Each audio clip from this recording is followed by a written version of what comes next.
Olá, alunos do sexto ano, sejam bem-vindos a mais uma aula de redação. Hoje, a nossa aula iremos estudar o capítulo 6, que tem como tema a vida em verso, com foco principal no gênero textual poema. Então, iremos ver dentro desse capítulo o gênero textual, poema, as características, a estrutura desse gênero. Então, iremos lá para o conceito. O que é o poema? Poema é um gênero textual composto de versos e estrofes. Então, o poema, ele é um gênero textual que está dividido entre estrofes e versos, certo? E eles podem conter rimas. Não é necessariamente obrigatório, né? Não é uma regra ter essas rimas dentro desse gênero textual, certo? Pois nem sempre é um poema que possui esses versos com rimas, eles vão ter essa característica principal. Então, esses versos que não possuem rimas, eles são chamados de versos brancos. Mas isso é um assunto que iremos nos aprofundar mais adiante. O mais importante dessa aula é vocês entenderem que os poemas eles fazem parte do gênero textual e eles possuem versos e estrofes. Então, temos aqui a estrutura do poema. Vejamos aqui. Tenho essas linhas, que são chamadas de versos, e estrofes e rima. Então, o verso ele está representado em cada linha do poema. Então, vejamos aqui, ó, o verso ele está representado aqui em cada linha do poema. Então, temos aqui uma linha, segunda linha, terceira linha, quarta linha. Cada linha dessa eu chamo de verso, certo? Cada linha dessa eu chamo de verso, é chamado de verso. E a estrofe, ela é um conjunto de versos dentro de um poema. Então, vejamos aqui, ó. Temos aqui essas linhas e essas linhas formulam a estrofe. Então, cada linha dessa eu chamo de estrofe, certo? E assim eu formulo o meu poema. Então, relembrando, cada linha dessa eu chamo de verso, é chamada de verso, e cada conjuntinho desse eu chamo de estrofe, que assim formula o meu poema. Bom, dentro do poema temos também um narrador, certo? O narrador do poema. Eles são chamados de eu lírico e o eu poético. Do mesmo modo que nos textos narrativos que observamos a presença de um narrador, seja aquele narrador observador ou seja aquele narrador principal, nos poemas também existem o eu lírico, certo? O eu poético, que é o ser que se expressa. Ele se expressa dentro do poema.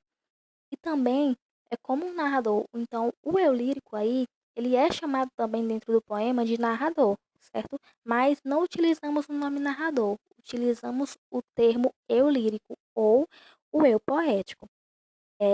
O eu lírico ou o eu poético, eles podem assumir diferentes vozes dentro do poema. Eles podem assumir um adulto, né? Um adulto com voz infantil, ou uma pessoa da cidade, né? Uma cidade grande, assume uma voz de um camponês e assim por diante. Então é possível também que o eu lírico, esse narrador, ele dê voz a animais, a lugares, a objetos e sentimentos dentro do poema. Então o narrador, né, do poema, ele vai se chamar de eu lírico ou eu poético. É aquele que vai ali expressar os sentimentos, vai se expressar dentro do poema. Classificação das rimas. As rimas se caracterizam pela repetição de sons no final de dois ou mais versos, conferindo musicalidade ao poema.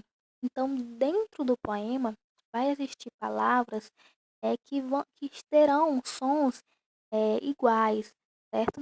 Terão sons parecidos e vai causar essa musicalidade, ou seja, vai causar essa rima dentro do poema. Então, vejamos aqui alguns exemplos: falado, cantado, presente, ausente, particularidade e dificuldade. Vejamos aqui que nas palavras falado, cantado, As terminações das palavras, elas combinam, ó. Falado, temos o ado, cantado, ado.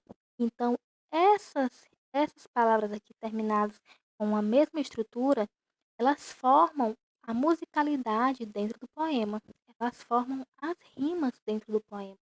Mas como eu havia falado no início, que nem sempre dentro do poema eles vão conter rimas, certo? Podem ser poemas que têm uma estrutura com outras palavras que não contenham rimas, mas não deixa de ser um poema, certo? Temos aqui as características desse gênero textual poema. Eles possuem um título, certo? Então os poemas eles vão possuir um título para ele definir o que vai ser tratado dentro do poema. É formado por estrofes, como eu já havia falado no início.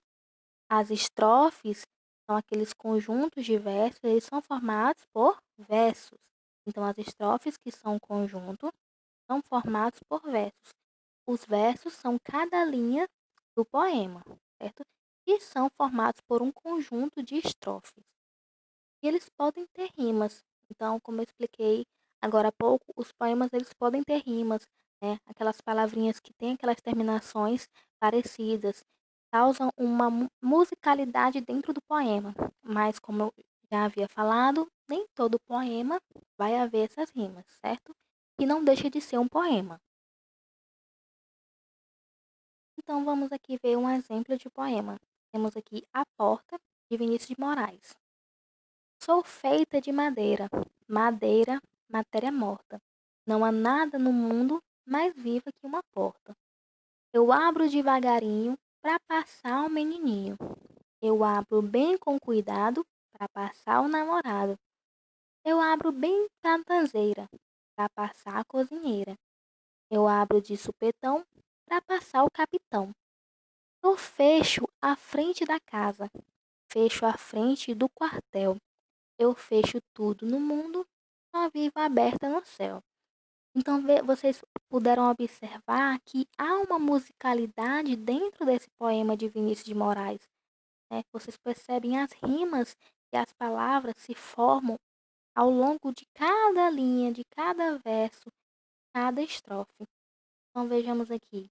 O poema, como eu já havia falado, ele é formado, né, por estrofes e versos.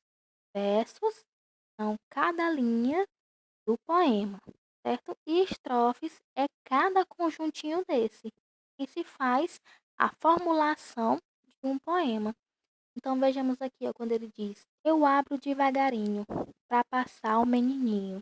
Eu abro bem com cuidado para passar o namorado. Vejamos aqui a musicalidade, ó, devagarinho, menininho. Terminação aqui são bem parecidas. Eu abro bem com cuidado para passar o namorado, então cuidado e namorado tem a mesma terminação, né? Então, ou seja, vai causar aqui uma rima nessa estrofe. E assim é formado, né, esse gênero textual poema.